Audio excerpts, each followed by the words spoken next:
Je m'appelle Shandi Raja. Je viens d'Inde. Je travaille comme responsable adjoint de la comptabilité. J'aimerais poser 2 questions. Numéro 1. Comme vous le dites, l'islam est un mode de vie selon le Coran. D'accord? Qu'entendez-vous par mode de vie? Quelles sont les explications à cela? Puis-je avoir votre avis?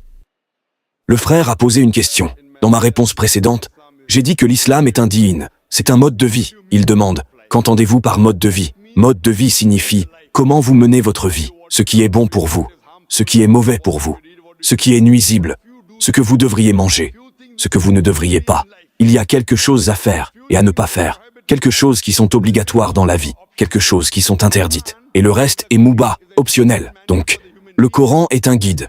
C'est un manuel d'instruction pour l'être humain sur la façon dont une vie doit être menée. Comme lorsque vous achetez une machine, vous avez un manuel d'instruction.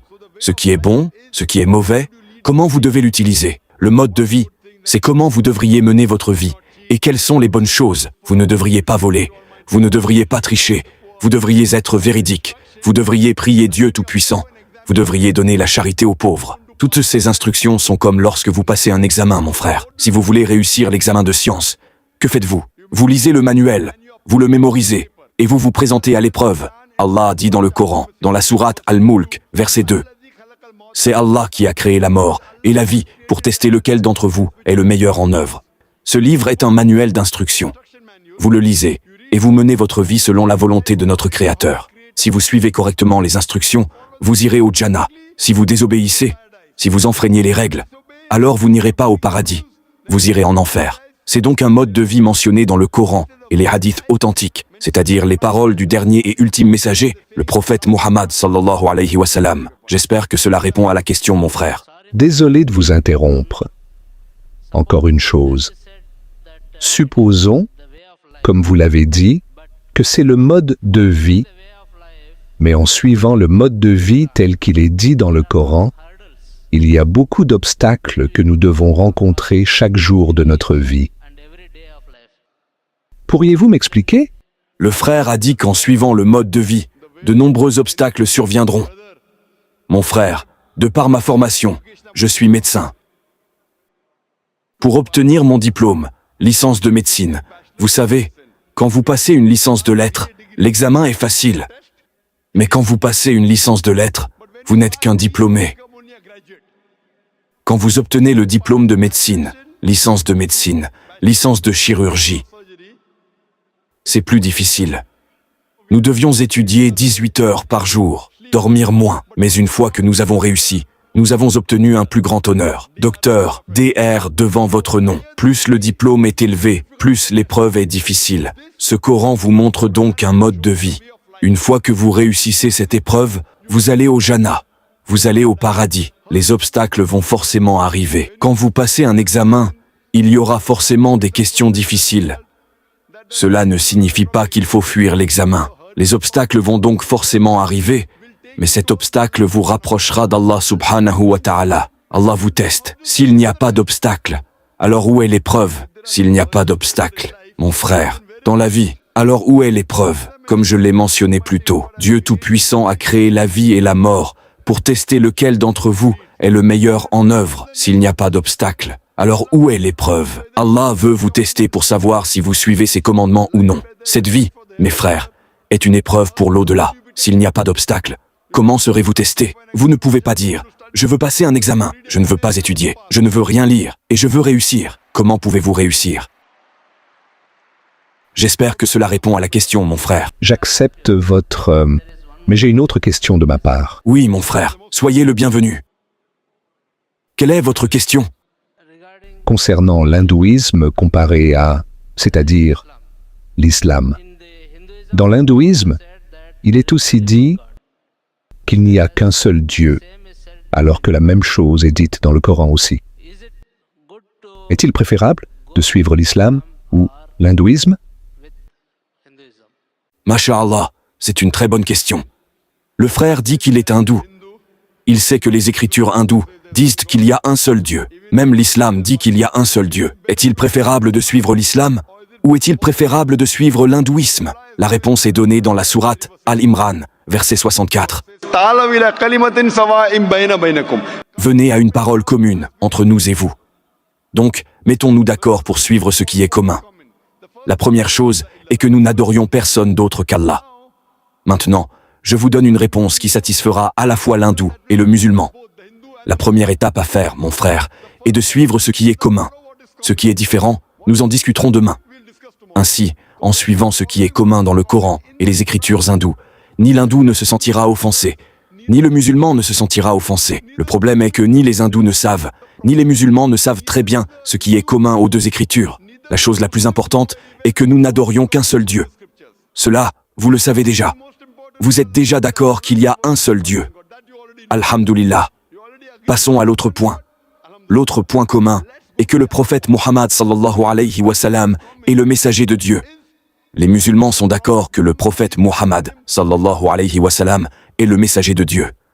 Si vous lisez les écritures hindoues, je peux vous donner des centaines de références, uniquement tirées des écritures hindoues, parlant de Muhammad sallallahu alayhi wa sallam. Je pourrais faire une conférence. Le temps ne me permet pas de faire une longue conférence de quelques heures. Mais si vous lisez les écritures hindoues, il est mentionné dans le Bhavishya Purana, Parva 3, Khanda 3, Adya 3, Shloka 5 à 8, la venue de Muhammad sallallahu alayhi wa sallam. Il est mentionné dans le Bhavishya Purana, Parva 3, Khanda 3, Adya 3, Shlokas 10 à 27, à propos de Muhammad sallallahu alayhi wa sallam. Il est mentionné dans le Bhavishya Purana, Parva 3, Khanda 1, Adya 3, Shlokas 21 à 23, à propos de Muhammad sallallahu alayhi wa sallam. Si vous lisez la Atharva Veda, livre 20, hymne 127, versets 1 à 14. Cela s'appelle les Kuntapa Suktas. Atharva Veda, livre 20, hymne 127, versets 1 à 14. Cela parle de Muhammad sallallahu alayhi wa sallam. Atharva Veda, livre 20, hymne 21, verset 6, à propos de Muhammad sallallahu alayhi wa sallam. Atharva Veda, livre 20, hymne 21, verset 7. Muhammad sallallahu alayhi wa sallam. Il est prophétisé même dans le Rig Veda.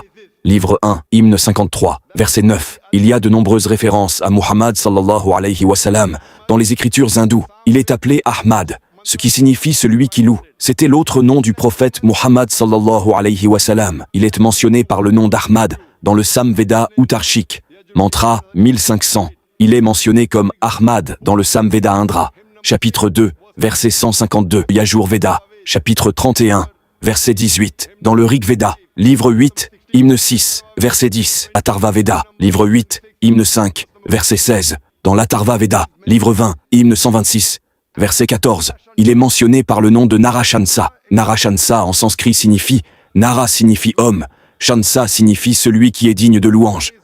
Donc Narashansa signifie un homme digne de louange. Si vous traduisez en arabe, cela signifie Muhammad. Donc Muhammad est mentionné par le nom de Narashansa dans de nombreux endroits des écritures hindoues, dans le Rig Veda, livre 1, hymne 13, verset 3.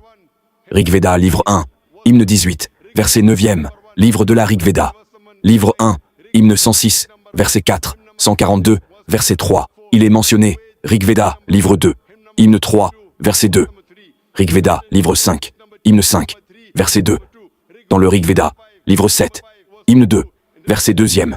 Rig Veda, livre 10, hymne 64, verset 3, 182, verset 2. Dans le Yajur Veda, chapitre 21, verset 55. Yajur Veda, chapitre 20, verset 37e. Yajur Veda, chapitre 20, verset 57. Yajur Veda, chapitre 28, verset 2. Yajur Veda, chapitre 28, verset 19. Yajur Veda, chapitre 28, verset 42. Je peux continuer encore et encore, citant uniquement des références des écritures hindoues sur Muhammad sallallahu alayhi wa sallam.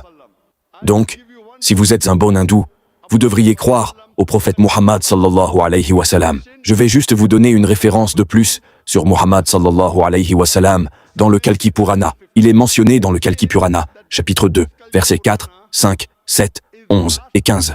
Il est dit que ce Kalki sera le dernier et ultime. Il sera le dernier et ultime messager.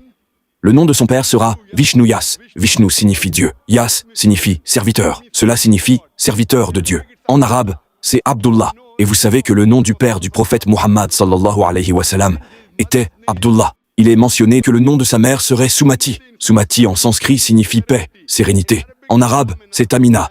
Et c'était le nom de la mère du prophète Muhammad sallallahu alayhi wa sallam. Il est dit qu'il naîtra dans la cité de la paix, en référence à la Mecque. Il naîtra dans la famille du prêtre, gardien de cette cité. Nous savons que Muhammad sallallahu alayhi wa sallam est né dans la tribu de Quraysh. Il sera un messager universel. Il sera universel, comme le dit le Coran, dans la sourate Al-Anbiya, chapitre 21, verset 107. Et nous ne t'avons envoyé qu'en miséricorde pour l'univers entier. Il est prophétisé qu'il recevra la révélation sur une montagne. Nous savons qu'il a reçu la révélation à Jabal Nour, dans la grotte de Hira. Il est dit qu'il migrera vers le nord, puis reviendra. Muhammad sallallahu alayhi wa sallam a migré de la Mecque à Médine vers le nord, puis est revenu. Il est dit en outre qu'il aura 4 compagnons, parlant des 4 premiers califes bien guidés, Hazrat Abu Bakr, Hazrat Umar, Hazrat Ousmane, Hazrat Ali, qu'Allah soit satisfait de tous. Toutes ces prophéties mentionnées dans les Écritures ne désignent personne d'autre que le dernier et ultime messager, le prophète Muhammad sallallahu alayhi wa sallam. Si vous êtes un bon hindou, en plus de croire en un seul Dieu, vous devez aussi croire au dernier et ultime messager, le prophète Muhammad sallallahu alayhi wa sallam. Il est mentionné dans les 2 Écritures que vous ne devriez pas consommer d'alcool. Le Coran dit dans la sourate Al-Ma'ida, chapitre 5, verset 90, de ne pas consommer d'alcool. Il est mentionné dans le Manus Smriti, chapitre 9, verset 235. Vous ne devriez pas consommer d'alcool. Manus Smriti, chapitre 9, verset 238. Vous ne devriez pas consommer d'alcool. Manus Smriti, chapitre 11, verset 55. Manus Smriti, chapitre 11, verset 94. Vous ne devriez pas consommer d'alcool. Si vous êtes hindou ou musulman, vous ne devriez pas consommer d'alcool. Les 2 Écritures disent que vous ne devriez pas jouer aux jeux de hasard. La sourate Al-Ma'ida, chapitre 5, verset 90 dans le Coran le dit. Le Manus Smriti, chapitre 9, verset 221 à 228, dit que vous ne devriez pas jouer aux jeux de hasard. Si vous lisez le Rig Veda, livre 10, hymne 34, versets 3 à 13, il est dit que vous ne devriez pas jouer aux jeux de hasard. Si vous êtes un bon hindou, vous devriez au moins suivre ce qui est commun. Et la chose fondamentale dans ces 2 Écritures est qu'il y a un seul Dieu, qu'il n'a pas d'image, qu'il n'a pas d'idole, et que le prophète Muhammad sallallahu alayhi wa sallam est le messager de ce Dieu tout-puissant, le dernier et ultime messager. Je vous dirais donc initialement de suivre les 2. Et après cela, vos Écritures disent de suivre le dernier et ultime messager. Cela signifie que vous suivez les hadiths du messager, le prophète Muhammad sallallahu alayhi wa sallam. Et la dernière et ultime révélation, croyez-vous qu'il y a un seul Dieu? Oui, monsieur. 100%. Croyez-vous?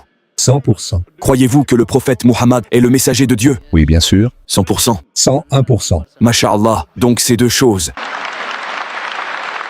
Ces 2 choses, mon frère, sont suffisantes pour que vous entriez dans le giron de l'islam. Pour entrer dans le giron de l'islam.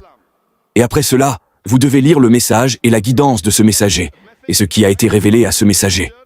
C'est-à-dire le Coran et les hadiths authentiques. Monsieur, j'ai un autre petit doute. Puis-je questionner? Oui, mon frère, mais croyez-vous qu'il y a un seul Dieu, et Muhammad est son messager? Oui, monsieur. Ces 2 choses sont suffisantes pour que vous entriez dans l'école de l'islam. Bien sûr, merci. Les doutes seront toujours là. Alors d'accord, merci. Non, mais je pose la question. Croyez-vous en ces 2 choses? Oui. Avez-vous un doute que vous voulez éclaircir avant cela? Oui, je veux poser une autre question. D'accord, posez une autre question, mon frère. Dans l'islam, il est déclaré que il n'y a pas d'adoration, d'idole. D'accord? C'est le numéro 1. Alors qu'en Inde, je vois des gens qui font sur ces, comment appelez-vous, dargas, mausolées, accomplissant toutes sortes de pujas, rituels d'adoration, comme les Indiens, les hindous. D'accord. Quelle est votre réponse à cela? Mon frère, vous m'avez dit que vous êtes hindou. Vous savez que selon vos écritures, l'adoration d'idoles est mauvaise? Oui. Oui, pourtant, en Inde, je connais des millions d'hindous qui pratiquent l'adoration d'idoles. Cela signifie qu'ils ne suivent pas leurs écritures. De même, je suis d'accord avec vous. Il y a beaucoup de musulmans en Inde qui ne suivent pas le Coran et les hadiths. C'est ma question. C'est ma question. C'est ma réponse. C'est ma réponse.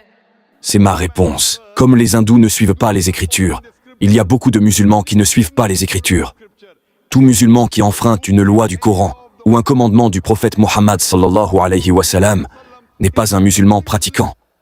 Merci pour votre aimable réponse, monsieur. Mais mon frère, je veux vous dire, voulez-vous être un hindou pratiquant? Non, Oui. Non. Pratiquant signifie que vous croyez que Dieu Tout-Puissant n'a pas d'idole. Oui, j'accepte qu'il n'y ait pas d'adoration, d'idole. Et vous croyez que le prophète Mohammed est le messager de Dieu. Oui. Alors, voulez-vous entrer dans le giron de l'islam? Oui, s'il vous plaît. Mon frère, est-ce que quelqu'un vous force à accepter l'islam? Est-ce que quelqu'un vous force à accepter l'islam? Personne, monsieur. Je suis venu de mon propre chef. Masha'Allah, vous le faites de votre plein gré? 101%. Masha'Allah, Inch'Allah. Je vais le dire en arabe. Et vous le répéterez, Inch'Allah. Bien sûr, allez-y. أشهد أشهد الله الله إله إله إلا الله إلا الله وأشهد وأشهد أن أن محمدا محمدا عبده عبده ورسوله. ورسوله. Masha'Allah, vous êtes musulman. Et puisse Allah subhanahu wa ta'ala vous guider davantage et vous donner le meilleur dans ce monde et dans l'au-delà.